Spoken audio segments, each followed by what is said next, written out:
के सबब पैदा होने वाले नफ्सियाती अवामिल का तदारुक और मजहबी इदारों की ज़िम्मेदारियाँ, मजहबी तनाज़ात के ख़ात्मे में माहिरीन कानून और इंसाफ, ये तमाम बिहम्दिल्लाह मुकम्मल हो गए। अब हमारे पास पैनलिस्ट का एक ग्रुप है जिसमें हमारे मुल्क और गैर मुल्क के मारूफ नाम शामिल हैं। तो अब हम अपने पहले पैनलिस्ट मिस हाना मॉलन, आप नॉर्वेजियन चर्च एड की पाकिस्तान में डायरेक्टर हैं, आपसे हम दरख्वास्त करेंगे कि इसी मौजू के मुतालिक आकर इजहार ख्याल फरमाएँ। Miss Hana Mallon.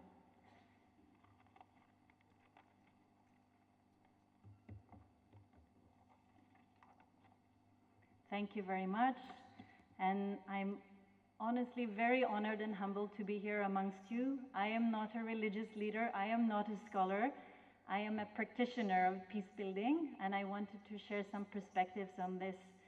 Thank you to the eminent panelists who have given a lot of stimulating food for thought. Thank you to you distinguished delegates, and may I say also visionary organizers. I am the country representative of Norwegian Church Aid here in Pakistan.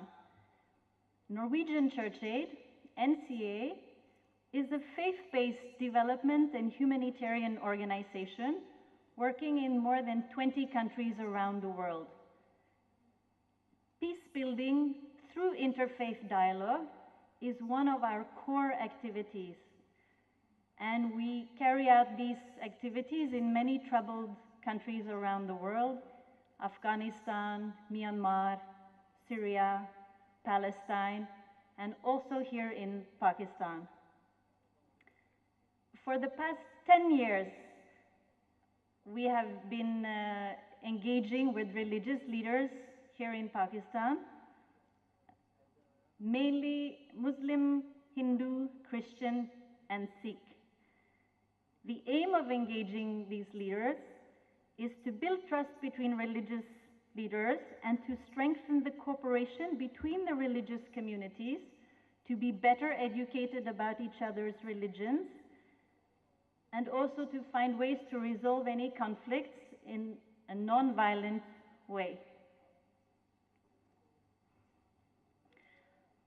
We have heard now from our panelists about some roots and consequences of intolerance, and also about a triangle of crises: moral, spiritual, and ecological crises.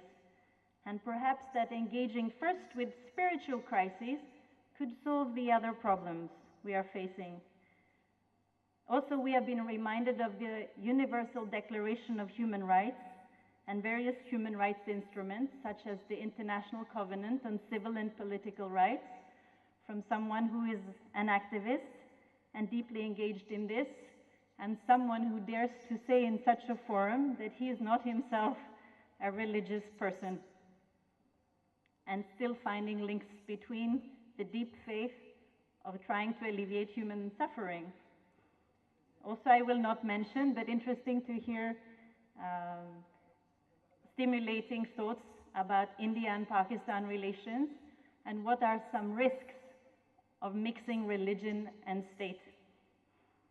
And then ending up on something which is very relevant in our time, because we do live in troubled times, namely the justice that belongs to Islam and the peaceful virtues of Islam, and that serving humanity from whichever angle is indeed serving God.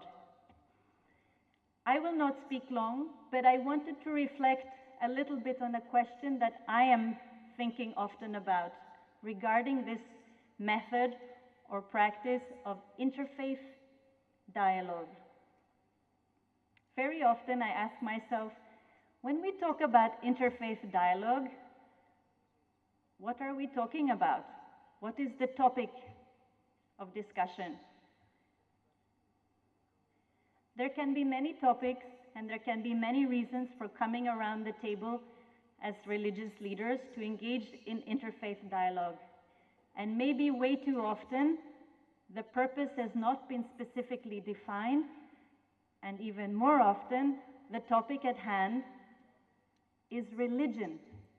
We come to talk about religion. We inform each other about our respective religions. We share particular aspects of our religion. We ask questions. Is violence justified in our religion? What do our scriptures tell us about the rights of women? How are we meant to treat people from other religions? What constitutes blasphemy? Around and around we go with religious questions and religious issues. And often, and maybe at these times, it is important that we reassure each other that indeed all our respective religions are religions of peace, and yes, indeed, we have to respect every human being regardless of their religion. I understand that this can be a risky endeavor and that people are very courageous to come and say these important things.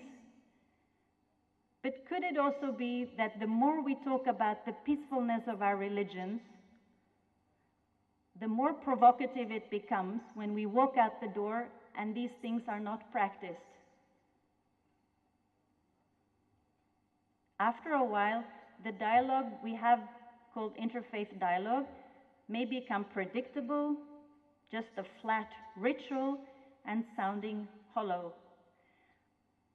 I really think, and from the experience here in Pakistan, that promoting interfaith dialogue is good, but even better is to practice interfaith action, to do something good together and to act out our faith. The motto for NCA is faith in action. And I think this is where we need to head to more often. Where is the action of all these beautiful intentions? Our faith is not solely in our intentions, but in our everyday behavior and action. Also, another risk is there. If interfaith dialogue is primarily about religious and theological questions, are we somehow implying that the problem in our world is a religious problem? Is it a religious problem, or are there other root causes of the problems that we see? Perhaps we are missing addressing these root factors: poverty, illiteracy, unemployment, polluted waters, climate change. Should not interfaith dialogue also address these very urgent challenges that people feel in their daily life?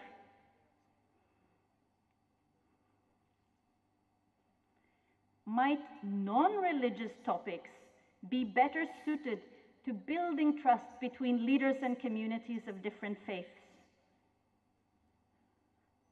We have seen some recent interesting examples of religious leaders engaging, for example, in the question of climate change.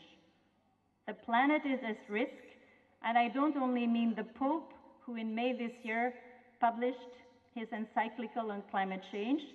There are many, many other religious communities and leaders beginning to engage in the negative effects of climate change.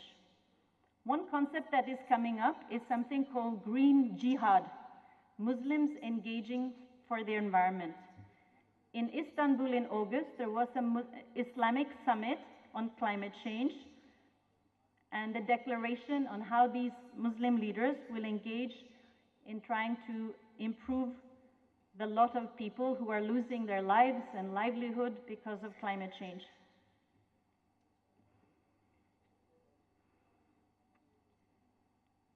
Interfaith dialogue, to be relevant, can not only be an academic exercise. It should reach out and touch and tackle the problems that people are facing.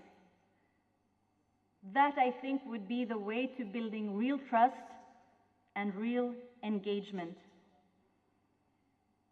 I wanted just to end on a quote from the climate summit in Istanbul.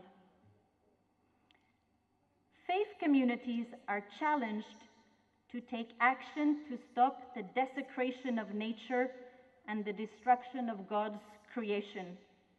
This crisis is an opportunity for faith leaders to provide a vision, to inspire others, and to lead to build a more safe, more fair, more just, and more clean world in a way that again can lift the human spirit. So I wanted to end on that note. Thank you again. And I really encourage that we put non-religious agenda points when we engage in interfaith dialogue. Thank you very much.